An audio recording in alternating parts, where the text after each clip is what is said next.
इस साइड पे आया ना, तो मेरा सीन ये था हुँ, कि जब मैंने ग्रेजुएशन के लास्ट ईयर में था, तब मुझे डेवलपमेंट भी आती थी, किसी हद तक हुँ, फ्रंट एंड डेवलपमेंट, और मुझे डिज़ाइन भी आता था।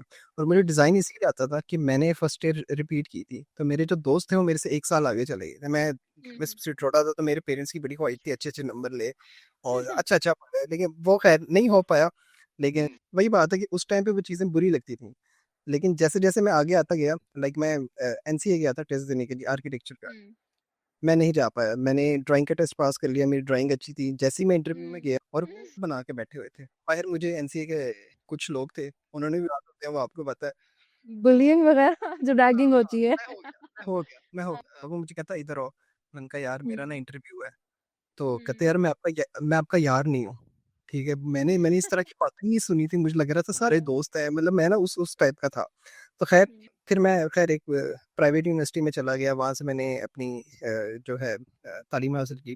जब मैं लास्ट ईयर में था ना, तब मैंने सोचा कि यार या तो मैं डिज़ाइन में जा सकता हूँ या तो मैं डेवलपमेंट में जा। मैंने डिज़ाइन इसलिए चूज़ किया था उस टाइम पे, उसकी वजह ये है कि मैंने फ्रीलांस किया था अपने सीनियर्स के साथ। तो हुँ, फ्रीलांस का एक्सपीरियंस था, मुझे हैंड्स ऑन एक्सपीरियंस था, प्रैक्टिकली मैं काम कर रहा था। तो लेकिन अगर मेरी जगह कोई और होता, वो ग्रेजुएट करता, उसके बाद वो किसी सॉफ्टवेयर हाउस में जाता, सॉफ्टवेयर हुँ, हाउसेज़ में अच्छे भी इंटर्न्स रह चुके हैं, वो कहते हैं अच्छा यार ये डिज़ाइन में ठीक नहीं है, इसको ऐसा करो फलाँ चीज़ में डाल दो, क्यूए में डाल दो या इसको सेल्स में कर दो, ठीक है। तो हुँ, चूँकि बंदे का पीछे कोई बैकग्राउंड नहीं होता, तो उसको कुछ भी सिखा के उसका कुछ भी करियर बन जाता है। अब हो सकता है या उसमें अच्छा हो सकता है उसमें अच्छा ना हो। तो I was hmm, lucky enough कि मेरे पास एक बेस थी और उस बेस पे मैंने स्टार्ट कर लिया और मुझे कभी इम्पोस्टर सिंड्रोम नहीं हुआ। तो हुँ, आपने जितने लोग देखे हैं, तो आपको क्या हुँ, लगता है करियर स्टार्ट कर रहे होते हैं, तो वो इम्पोस्टर सिंड्रोम फ़ील करते हैं कि यार पता नहीं ये करियर मेरे लिए है कि नहीं है? क्योंकि एक दिन आप हुँ, फिर ओपन करो, आपको लगता है यार मेरे से अच्छा कोई डिज़ाइन नहीं कर सकता। अगले लगता है यार सबका होता है, सिर्फ़ मैं रह गया हूँ पीछे। इस चीज़ को आप कैसे देखते ये काफ़ी दिलचस्प बात है कि आपको भी कभी इम्पोस्टर सिंड्रोम नहीं हुआ। I wonder what that's like. मुझे तो हैं? अब रोज़ होता है, होता पहले है। नहीं होता था। अच्छा, अब होता है, जब अब होता मुझे पहले भी बहुत हुआ था। ज़ाहिर है एक तो न्यूज़ में मतलब कभी कोई ऐसी कभी कोई सोचा भी नहीं मैंने कि न्यूज़ कास्टिंग के अलावा भी मैं कुछ कर सकती हूँ। तो वो जब मैंने फ़ैसला लिया कि नहीं, मैंने करना अब कुछ यूएक्स में ही है, वो मैंने मगर वो फ़ैसला मेरे लिए इंटरनली काफ़ी मुश्किल था कि अब क्योंकि मैंने फ़ैसला कर लिया और मैंने न्यूज़ अगले दिन ही जाके छोड़ भी दी। वो भी दुनिया न्यूज़ जैसा अगर आप चैनल छोड़ो, अब न्यूज़ इंडस्ट्री में ना कुछ ही टॉप प्लेयर्स हैं जहाँ पे सारे लोग काम करना चाहते हैं। वो एआरवाई है, जियो है, दुनिया है। तो मेरे लिए काफ़ी डॉन्टिंग एक्सपीरियंस था और तब भी मुझे यही सोच मतलब मैंने 3-4 महीने जब वो गूगल कोर्सेरा का कोर्स किया, the course was quite simple like है। it it teaches you the basics and it trains your brain to think a certain way जो ज़रूरी है एक इनिशियल लॉन्चिंग पैड के लिए। But every day I felt like के मुझसे नहीं हो पाएगा। ख़ास तौर पे जब मैंने जॉब्स पे अप्लाई करना शुरू किया ये यूएक्स रिलेटेड जॉब्स, ज़ाहिर है I was getting rejected from everywhere. यहाँ से रिजेक्शन, यहाँ से रिजेक्ट वो तो ख़ैर आज भी आती हैं, उसमें कोई नई बात नहीं है। मगर तब क्योंकि मैं शुरू कर रही थी तो मैं क्या करूँ? मैं दुनिया न्यूज़ की एचआर को दोबारा से अप्रोच करूँ? Should I go back? Maybe it was impulsive, maybe it was a bad decision, maybe I am going through a phase. All of these thoughts came into my mind. तो फिर इत्तेफ़ाक से मतलब जो चीते की प्रोडक्ट डायरेक्टर थी, वो भी एक खातून थी, फ़िज़ा मुमताज़।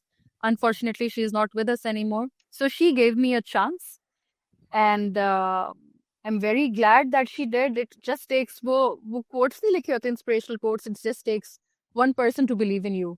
हाँ, मेरे साथ एग्जैक्टली यही हुआ। She believed in me, I don't know what she saw in me but she thought के इसको रख लेते हैं, जीरो एक्सपीरियंस, ये तो न्यूज़ कास्टर रह चुकी है, इसको यूएक्स का क्या पता होगा types. But I think she saw it from the lens of how a hiring manager sees you. या तो वो आपको के टेक्निकल स्किल्स पे जज करता है या वो आपको इस पर्सनालिटी ट्रेट पे जज करता। तो she judged me through the latter lens. तब भी जब मैं चीते में भी काम कर रही थी मुझे रोज लगता था कि ये मुझसे नहीं हो पाएगा, वही इम्पोस्टर सिंड्रोम वाली बात, ये नहीं हो पाएगा। जबकि कर मैं सब कुछ रही थी और ठीक कर रही थी।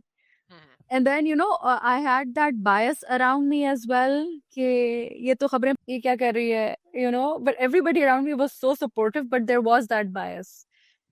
And then eventually Park Wheels में भी ऐसे ही रहता था कि जब नंबर्स नहीं आ रहे तो ओके ये वो। तो आजकल भी यही हो रहा है कि I still feel like I am not as good at my job which I think if we do go through this, we are being unfair to ourselves. अच्छा एक इन जो है ना चेंज वो Yeah. ह्यूमन माइंड को पसंद ही नहीं है। अब जिस तरह iOS 18 का आपने वो देखा होगा तो एप्पल चाहता है कि उसके बारे में बात की जाए मार्केट में कि लोग उसके बारे में बात करते हैं, वो चार्जर पार्ट ठीक कर देता है। जो लोग बैठे होंगे काम करने को भी तो पता होगा ये चीज़, लेकिन उन्होंने फिर भी की। ठीक है, वो एक टॉपिक ऑफ डिस्कशन बनता है और उसके बाद वो चीज़ ऐसी है। I feel like there are 3 reasons of why such things happen. But फिलहाल हम एप्पल की अगर बात करें तो एक तो ये एग्जैक्टली जो आपने कहा है, उनको फ्री मार्केटिंग मिली है। लिंक्डइन पे आपने भी देखा है, मैंने भी देखा है, बेतहाशा पोस्ट आ रही थी, क्रिटिसाइज कर रहे थे उसको दोबारा से फिग्मा में बनाने की कोशिशें चल रही थी। तो मैंने भी इनफैक्ट लिंक्डइन पे पोस्ट की थी, मैंने कहा था कि प्रोडक्ट डिजाइन की केस स्टडी नहीं है, प्रोडक्ट मार्केटिंग की केस स्टडी है। A that yes people will talk about it, and second वो अपने वो जो एप्पल विजन प्रो है उसके यूआई से लोगों को, ताकि एप्पल विजन प्रो की सेल्स में भी इजाफा, वो मैंने पूरा बना के डाला था लिंक्डइन पे। And the third reason is that ये इंडस्ट्री लीडर है एप्पल, जैसे गूगल भी है आपका, मेटा भी है एक तरह से आपका, लाइक दीज इंडस्ट्री लीडर्स, अभी जाहिर है कोई नाम दिमाग में नहीं आ रहा। So if they will not innovate, we will not innovate, because at the end of the day we look up to them. जैसे Airbnb भी है, we look up to them for inspiration or seeing अच्छा what's trending lately, they set the trends. So if they will not innovate their ideas, their UI, let's say for example, then even we will be like वो भी तो नहीं करते, चल रहा है तो हमें क्या जरूरत है। So I feel like they have that A, freedom, and E, the leverage to experiment so much that inspires us to experiment as well.